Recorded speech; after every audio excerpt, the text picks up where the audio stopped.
Ghana Education Service and OpenLabs for organize a one-day ICT training program. They are master coordinators. Ewo enkramantem hanumu. Na ebra yene organizers. Eni omu munya somfa suobi ehwehwe nkomo no. Womo ensem om de tudwa de fa dwumade no ho eni. Coordinators si omo adwuma ne say subject your friend is science, mathematics, any computing. Ebekoso ye ewo baabi a omo wo. Ewo omo district mu. Enti no omo ye training. Both teachers and students. Enti no omo beji scientity ya omo call back to their various districts no. Omo de koboa. Enye teacher for nko na omo de koboa omo de san koboa students.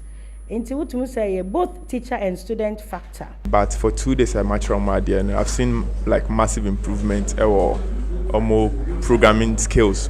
Say I'm to meet raw codes, more assignments. I'm to me perfectly.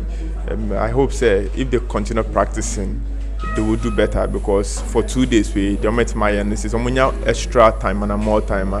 On met my massive things. Massive transformation in the recent years. We have seen everybody promoting STEM or STEAM education. Especially the government of Ghana has put in a lot of measures to promote STEM education here.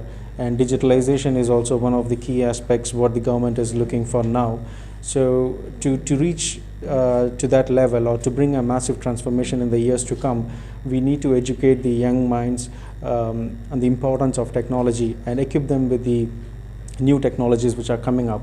Se wo ye bibia eboa ma wo ye ne intem se fankutebo ebia o kekane ma bia bobomu a e wo so dada ntinya afi na wo betwero 2 times 3 o boy na ade na ba wa ma wo answer na mtie ma wo kọ wanim ntinya afi na wo be se ebre ene adaje bebre e wo ho wo ye coordinator bia open data afi students ho and I say we teacher for her and this omo marks na obetime decoding no actually say ni pass say be wa unya score say 50 now we use coding system na obetime actually ni pa dodo a omutimi pass e na omo ntimi am pass and the coding system na eboa